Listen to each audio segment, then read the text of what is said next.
Hello students, thank you so much for clicking on this video. Welcome to our channel Physics Classes by Mudit. Before start, please do subscribe and press the notification bell. Thank you. So बच्चों, इसमें हम Gauss law के application जो चल रहे थे उसमें जो थर्ड एप्लीकेशन है electric field intensity due to uniformly charged infinite conducting plate, ठीक है, ये एप्लीकेशन हम इसमें सोल्व करेंगे। हम कंडक्टिंग प्लेट की वजह से इलेक्ट्रिक फील्ड इंटेंसिटी कैलकुलेट करेंगे यूजिंग द गाउस लॉ। इससे पहला वाला जो एप्लीकेशन था उसमें हमने नॉन कंडक्टिंग प्लेट की वजह से इलेक्ट्रिक फील्ड इंटेंसिटी निकाली थी। एक बार मैं फिर से आपको याद दिला देता हूँ कि दोनों में डिफरेंस क्या होता है कंडक्टिंग प्लेट में और नॉन कंडक्टिंग प्लेट में। तो देखो, जो नॉन कंडक्टिंग प्लेट होती है, नॉन कंडक्टिंग प्लेट में जो चार्ज होते हैं वो आप जहाँ पर देते हो वहीं पर रहते हैं, ठीक है। लेकिन जो कंडक्टिंग प्लेट होती है, कंडक्टिंग प्लेट में चार्ज देने के बाद में जो चार्जेस है वो सरफेस पर चले जाते हैं। कहने का मतलब ये है कि कंडक्टिंग प्लेट में बीच में कोई चार्ज नहीं रहेगा, केवल कहाँ पर रहेंगे, सरफेस पर रहेंगे। और नॉन कंडक्टिंग में जहाँ पर आप चार्ज देते हो वहाँ पर चार्ज रहते हैं, ठीक है। तो ये एक इनफाइनाइट कंडक्टिंग प्लेट है। यहाँ पर ये जो चार्जेस है वो कौन से दिए हमने, प्लस चार्जेस दिए हैं और ये सरफेस के ऊपर है, ठीक है। इस कंडक्टिंग प्लेट से आर डिस्टेंस पर एक पॉइंट पी है और इस पॉइंट पी पर हमें इस प्लेट की वजह से इलेक्ट्रिक फील्ड इंटेंसिटी कैलकुलेट करनी है। ये हम कैसे करेंगे, गाउस लॉ अप्लाई करके। अब गाउस लॉ अप्लाई करने से पहले सबसे इम्पोर्टेंट काम क्या है कि हमें गाउसियन सरफेस बनाना होता है, ठीक है। तो देखो, हमने एक गाउसियन सरफेस बनाया है, ठीक है। सिलेंड्रिकल शेप है इसकी, ओके। और इसकी लेंथ भी कितनी है, आर ही है। मतलब हमने यहाँ पॉइंट पी तक इसकी लेंथ लिया है, ठीक है। Now let the surface charge density on the plate is sigma. इसके ऊपर डेंसिटी कितनी है, सिग्मा है। देखो, हमने 3 डेंसिटी पढ़ी है, line charge density, surface charge density और वॉल्यूम चार्ज डेंसिटी। जब चार्ज का डिस्ट्रीब्यूशन अलोंग द लाइन हो तब हम लाइन चार्ज डेंसिटी यूज़ करते हैं जो कि लैम्डा होती है, और जब चार्ज का डिस्ट्रीब्यूशन अलोंग द सरफेस हो तब हम surface charge density sigma use करते हैं। और जब चार्ज का डिस्ट्रीब्यूशन अकॉर्डिंग टू वॉल्यूम हो, ठीक है, वॉल्यूम के ऊपर अगर चार्ज दिया हो तब जो चार्ज डेंसिटी होगी उसको हम किससे डिनोट करेंगे, रो से। तो यहाँ पर सरफेस है और सरफेस के ऊपर चार्ज दिया हुआ है, इसलिए सरफेस चार्ज डेंसिटी हम यूज़ करेंगे, that is sigma. We have to calculate electric field intensity at point P. हमें इलेक्ट्रिक फील्ड इंटेंसिटी कैलकुलेट करनी है कहाँ पर, पॉइंट पी पर कैलकुलेट करनी है, एट ए डिस्टेंस आर।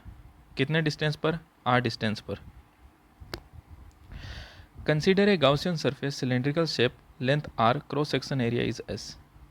इस एक गाउसियन सरफेस हमने कंसीडर किया है, इसकी लेंथ कितनी है, आर है, और इसका क्रॉस सेक्शन एरिया ये वाला, ये जो है ना, ये जो ऊपर नीचे होता है ना एरिया, ये क्रॉस सेक्शन एरिया कितना है, एस है, ठीक है। Cross section area is S. अब गाउस लॉ क्या कहता है, गाउस लॉ के अकॉर्डिंग इलेक्ट्रिक फ्लक्स क्या होता है, integration E vector dot D S vector is equal to summation Q upon epsilon naught. ये समीशन क्यू क्या है, इसको आप क्यू एनक्लोज भी कह सकते हो। मतलब समीशन क्यू क्या है, गाउसियन सरफेस के अंदर जितना चार्ज है वो ये समीशन क्यू है upon epsilon not. Surface charge density, so surface charge density हम निकालेंगे तो सरफेस चार्ज डेंसिटी का फॉर्मूला क्या होता है ये हम ऑलरेडी पढ़ चुके हैं जब हमने ये तीनों डेंसिटीज़ एक साथ पढ़ी थी। Sigma is equal to charge upon area, ठीक है, चार्ज अपॉन एरिया। अगर लाइन चार्ज डेंसिटी होती है तब क्या होता है, चार्ज अपॉन लेंथ, वॉल्यूम वाला भी आएगा तब क्या हो जाएगा, चार्ज अपॉन वॉल्यूम। तो यहाँ पर surface charge density sigma is equal to enclose charge upon S यानी एरिया। तो यहाँ से अपन एनक्लोज चार्ज निकाल सकते हैं, summation Q is equal to sigma S. तो ये अपने पास गाउसियन सरफेस के अंदर जितना चार्ज है उतना आ गया, कितना आया, सिग्मा इंटू एस। अब ये जो वैल्यू है ये अपन इक्वेशन नंबर 1 में पुट कर देंगे। तो क्या आएगा कि phi E is equal to integration E vector dot D S vector is equal to sigma S upon epsilon naught, equation number 2, ठीक है। तो अब ये जो गाउसियन सरफेस है इसको हम 3 पार्ट में डिवाइड कर सकते हैं, मतलब इसके 3 सरफेस हो सकते हैं। तो जैसे अपने सिलेंडर नहीं होता, उसमें एक नीचे का सरफेस होता है जो अर्थ के टच में होता है, एक ऊपर का होता है, और एक कर्व्ड सरफेस होता है, राइट। तो इसी तरीके से ये जो सिलेंडर है, ये जो गाउशियन सरफेस है जो कि सिलेंड्रिकली शेप्ड है, इसके भी हमने 3 सरफेस में इसको डिवाइड कर दिया, S1, S2 and S3। S1 है वो ये जो प्लेट है इसके अंदर वाला है, S2 है वो पॉइंट P पर है, और S3 कौन सा है, वो कर्व्ड सरफेस है, ठीक है। The Gaussian surface can be divided into 3 parts, S1, S2 and S3। तो ये जो इंटीग्रेशन है, ये तो टोटल इंटीग्रेशन है गाउशियन सरफेस का, इसको अपन ने 3 पार्ट में तोड़ सकते हैं। ये S1 का इंटीग्रेशन, इधर S2 का और इधर S3 का, is equal to sigma S upon epsilon naught, right. अब देखो यहाँ इसको ध्यान से समझना, अब यहाँ पर हम इंटीग्रेशन सोल्व करने जा रहे हैं, ठीक है। तो थोड़ा सा इसको ध्यान से देखना। जो सरफेस S1 है, मैंने आपको स्टार्टिंग में बताया कि जो कंडक्टिंग प्लेट होती है उसमें जो चार्जेस होते हैं वो सरफेस के ऊपर चले जाते हैं। अब सरफेस के ऊपर चले जाते हैं तो सरफेस के अंदर तो चार्ज रहेगा ही नहीं। अब अंदर चार्ज नहीं रहेगा, अंदर कोई भी चार्ज नहीं है, तो अंदर फील्ड क्या होगी, 0 होगी, राइट। और ये जो S1 जो सरफेस है वो इसके अंदर ही है ना। ये जो सरफेस है इसके, ये जो अपन ने प्लेट ली है इसके अंदर है, और अंदर कोई चार्ज नहीं है, तो 8S1 हम कह सकते हैं electric field is 0 because there is no charge, right. So ये जो टोटल इंटीग्रेशन है S1 वाला वो क्या हो जाएगा, 0 हो जाएगा। 8S2 पे देखो हम क्या कह सकते हैं, इलेक्ट्रिक फील्ड की डायरेक्शन ये है, ये क्यों है, क्योंकि पॉजिटिव है, पॉजिटिव चार्ज की डायरेक्शन आउटवर्ड होती है, तो इधर इलेक्ट्रिक फील्ड की डायरेक्शन, और ये सरफेस की डायरेक्शन भी इधर होगी, दोनों एक जगह होंगे, क्यों भाई, सरफेस की डायरेक्शन उस सरफेस के परपेंडिकुलर होती है। तो ये सरफेस है ना, इस सरफेस के परपेंडिकुलर यानी इधर होगी इसके S2 सरफेस की डायरेक्शन, जो कि हमने ds वेक्टर मानी है। तो ये ds वेक्टर और e वेक्टर S2 के लिए एक ही डायरेक्शन में हो गए, तो हमने लिख दिया कि e vector is parallel to ds2 vector, है ना, S2 के लिए। अब S3 के लिए हम क्या लिख सकते हैं, अब S3 के लिए देखो e वेक्टर तो इधर ही होगा क्योंकि पॉजिटिव चार्ज है, आउटवर्ड डायरेक्शन, लेकिन S3 की डायरेक्शन, तो ये कर्व्ड सरफेस है, तो सरफेस के परपेंडिकुलर होगी इसकी S3 सरफेस की डायरेक्शन, तो परपेंडिकुलर होगी तो ऊपर की तरफ, यानी E और ds, यानी S3 के लिए जो ds है ये दोनों एक दूसरे के क्या हो गए, S3 के लिए परपेंडिकुलर हो गए। तो 8S3 E vector is perpendicular to ds3 vector, ठीक है। तो अब हम क्या कर सकते हैं, इस देखो S2 को आप सोल्व करोगे, डॉट प्रोडक्ट है, तो डॉट प्रोडक्ट को आप कैसे सोल्व करते हो, डॉट प्रोडक्ट में कोस थीटा आता है, तो ई डी एस कोस जीरो क्यों आया है, क्योंकि आप देखो S2 में दोनों क्या है, पैरेलल है, एक ही डायरेक्शन है, तो थीटा कितना होगा, 0 होगा। S3 में क्या आएगा, कोस 90 आएगा। 90 क्यों आएगा, क्योंकि डी एस ऊपर है S3 के लिए, यानी S3 का जो एरिया वेक्टर है वो ऊपर है, और ई वेक्टर इसके जस्ट परपेंडिकुलर इधर की तरफ है, तो एंगल कितना है, 90 डिग्री। तो यहाँ पे cos 90 is equal to sigma S upon epsilon naught.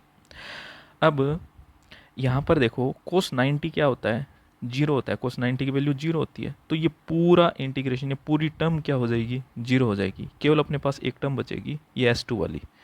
सो और कोस 0 की वैल्यू 1 होती है, तो क्या बचा, E D S is equal to sigma S upon epsilon not.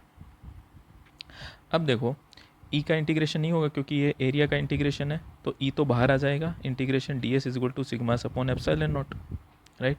और डी एस यहाँ देखो, डी एस क्या, ये स्मॉल एरिया है, छोटा सा एरिया है, और डी एस का इंटीग्रेशन करोगे तो पूरा क्रॉस सेक्शन एरिया आ जाएगा, और पूरा क्रॉस सेक्शन एरिया हमने कितना माना है, एस माना है, तो ये डी एस यानी S2 का इंटीग्रेशन करोगे पूरा क्रॉस सेक्शन एरिया, और जो कि क्या है S, तो E S is equal to sigma S upon epsilon naught. अब यहाँ पर देखो S से S दोनों तरफ है, कैंसिल आउट हो जाएंगे, क्या बचेगा, E is equal to sigma upon epsilon naught. So this is the electric field intensity due to conducting plate at a distance r। अब यहाँ पर नोट करने वाली एक बात है, इंपॉर्टेंट है, कि जो इलेक्ट्रिक फील्ड इंटेंसिटी है वो r पे डिपेंड नहीं कर रही। देखो यहाँ पर r आ रहा है क्या, यानी r क्या है भाई, इस प्लेट से पॉइंट P जिस पर हम फील्ड निकाल रहे हैं ना इंटेंसिटी, उसकी डिस्टेंस ही तो है, यानी इलेक्ट्रिक फील्ड इंटेंसिटी है वो डिस्टेंस पर डिपेंड नहीं कर रही, यानी पॉइंट P चाहे कितना ही दूर हो, कितना ही पास हो, इलेक्ट्रिक फील्ड चेंज नहीं होगी in the case of conducting plate. Okay, non conducting में भी शायद यही रिजल्ट आता है, उसमें शायद सिग्मा अपॉन 2 एप्सिलॉन नॉट आता है ना। तो ये जो इलेक्ट्रिक फील्ड इंटेंसिटी है वो आर पे डिपेंड नहीं करती, केवल किस पे डिपेंड करती है, सरफेस चार्ज डेंसिटी पे। ठीक है, तो अभी हमने देखो यहाँ पर दो ग्राफ बनाए हैं, एक तो ग्राफ बनाया है ई और आर के बीच में, और एक ग्राफ बनाया है ई और सिग्मा के बीच में। तो देखो इलेक्ट्रिक फील्ड है वो आर पे तो डिपेंड कर ही नहीं रही, आर पे डिपेंड नहीं कर रही, तो हमें ये एक लाइन मिलेगी, यानी कांस्टेंट लाइन मिलेगी, चाहे आर 0 हो चाहे आर कितना ही ज़्यादा हो, इलेक्ट्रिक फील्ड की वैल्यू चेंज नहीं होगी। आर चेंज हो रहा है, 0 1 2 3 आर चेंज हो रहा है, लेकिन इलेक्ट्रिक फील्ड कांस्टेंट है। क्यों? क्योंकि इलेक्ट्रिक फील्ड इंटेंसिटी आर पे डिपेंड ही नहीं कर रही। दूसरा, जो इलेक्ट्रिक फील्ड इंटेंसिटी है सिग्मा के डायरेक्टली प्रोपोर्शनल है। यहाँ पर आप देखो E is proportional to sigma, E जो है वो सिग्मा की डायरेक्टली प्रोपोर्शनल है। तो डायरेक्टली प्रोपोर्शनल तो एक हमें क्या मिलेगी, स्ट्रेट लाइन मिलेगी। ऐसे जितना ज़्यादा, जैसे जैसे सिग्मा बढ़ेगा वैसे वैसे इलेक्ट्रिक फील्ड की वैल्यू भी बढ़ेगी। यहाँ पर देखो ये सिग्मा बढ़ रहा है, वैसे वैसे इलेक्ट्रिक फील्ड की वैल्यू भी बढ़ रही है, राइट। तो ये तो रिलेशन है E और सिग्मा का, और ये रिलेशन है E और R का ग्राफ। ठीक है, सो बच्चों इस वीडियो में इतना ही। अगर आपको अच्छा लगा है तो प्लीज़ इसे लाइक करें, अपने फ्रेंड्स के साथ शेयर करें, and don't forget to subscribe. Take care, thank you.